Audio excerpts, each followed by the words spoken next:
근데 조금 전에 이제 단초를 제공한 여권에 있다는 거예요. 알겠습니다. 이준석은 이제 뭐 몇 번 두 번이나 언급을 네. 명재건 결국 영장 전담 네.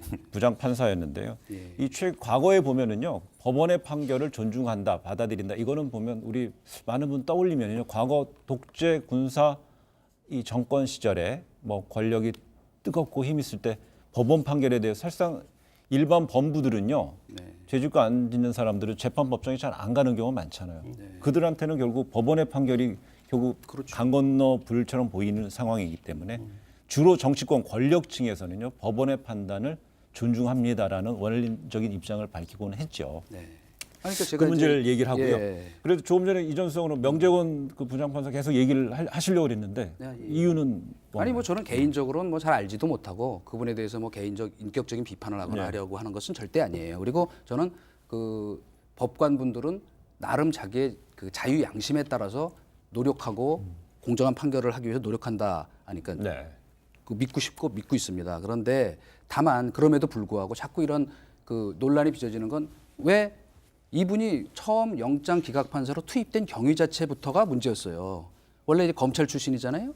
우리법 연구소 소속이었죠. 그래서 원래 그 압수수색 영장 그 적폐청산 수사 우리법 가운데서 연구의 소속은 아니었던 아, 걸로 예. 저는 검사 출신 자, 우리법 검사 연구에는 판사 정리할게요. 모임입니다. 아, 검사 나중에. 출신은 맞고요. 아니 판사로 전향을 했잖아요. 예, 이 천안을 10년 10년 검사하고 전쯤에 나서 했어요. 오케이. 예. 네. 그러니까 그리고 나서 10년 검사를 하고 이제 그 뒤에 한 10년 정도 판사를 하신 경력이 있죠. 근데 그 적폐청산 수사 과정에서 그 대법원에 대한 압수수색이 계속 기각되니까 그때 이제 그 지금 그 대법원에서 영장 그 담당 판사를 한 명 증언합니다.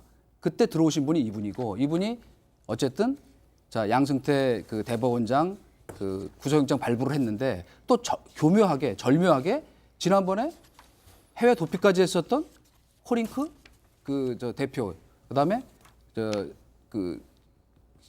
웰스 CNT 하도 이름들이 복잡해가지고 잘 기억을 못합니다만은 웰스 CNT 대표 영장은 또 기각했어요. 그때도 똑같은 얘기를 했다고 비슷한 얘기 뭐냐 지금과 조금 다르긴 하지만 범죄 그 혐의의 소명이 그때는 대체로 됐고 네. 압수수색 다 했고 굳이 구속해서 수사할 이유가 없다는 이유였는데 그것도 조금 석연치 않았지만 넘어갔는데 이번에는 이례적으로 그 두 가지 초범이라는 거하고 이거는 원래 영장 기각 사유에 집어넣지 않아요. 네. 우리 짧게 하고. 하나만 거의 전례 없는 상기해 일이에요. 드릴게요. 지금 말씀하신 대로 명재건 판사가 영장 정담 판사가 된 게 사법농단 사태 때. 자, 양승태 대법원장이 어떤 지금 그 최고의 주범으로 중심 인물로 지금 지목되고 있는 상황에서 판사들이 이걸 고려하지 않고 정말 객관적으로 판단해서 영장을 발부하겠는가라고는 사회적 우려가 있었고 그래서 명재건 판사가 투입이 됐는데 왜냐하면 이력, 검사 출신이라고 하는 다시 말해서 판사로서 어떤 재직하면서 같은 연줄이 어떤 최소화될 수 있는 인물이라고 해서 투입이 됐다고 전제를 하죠. 자 그러면 여기 이거를 중시를 하면 이 사람은 뭐냐면 오히려 그러면 검찰 편향적일 수도 있다는 가설이 같이 성립이 돼요. 왜? 12년간 검사로 재직을 했기 때문에 검찰과 연줄이 그렇다면 또 여기서는 부각이 될 수가 있음에도 불구하고 검찰한테 불리한 구속영장 기각을 했다는 것을 도대체 어떻게 설명할 거냐. 그러니까 다시 말해서 어느 하나의 측면만을 가지고 일반화하면서 몰아가는 식으로 하지 말고 일단 그대로 보자라는 아니 얘기죠. 저는 일반에서 몰아가려는 게 아니고 요 말만 할게요. 첫째, 그때하고 지금하고는 상황이 다르다. 어떻게 그때는 다른데요? 검찰이 압수수색하고 저 사법농단 수사를 할 때기 때문에 검찰 편을 든다는 건 뭐냐면 저걸 저 압수수색 영장을 잘 발부해 주는 거예요. 그죠?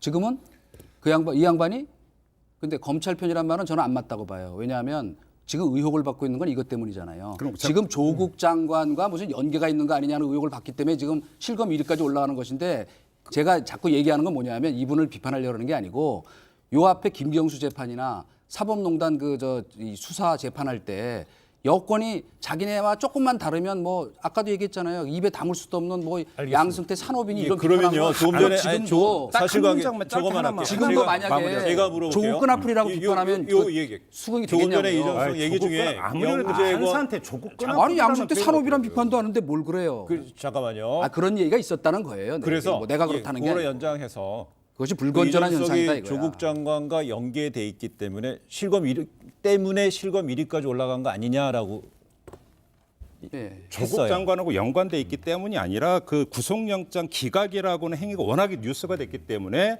그 주인공으로 올라갔던 거고요. 제가 이동관 전 수석에게 하나만 반박 차원에서 그러니까 반문 하나만 던지고 더 이상 얘기 안 끌어가겠는데요. 압수수색 영장은 누가 발부합니까? 법원에서 하는 거죠. 그러니까 영장 전담 판사가 합니까 안 합니까? 그래 하죠. 그러면 지금 그 조국 장관에 관련된 압수수색 영장이 몇 개나 발부가 됐습니까? 대상자만 70곳이 넘는데 그럼 그 엄청난 압수수색 영장이 발부되는데 명재권 부장판사는 다 기각을 했을까요? 압수수색 영장 발부를? 그거는 아니지 내가 않습니까? 답할게요. 그러니까. 하려면 다 질문을 종합해서 간단히 판단한 합시다. 다음에 하시라는 근데 거예요. 지금 현재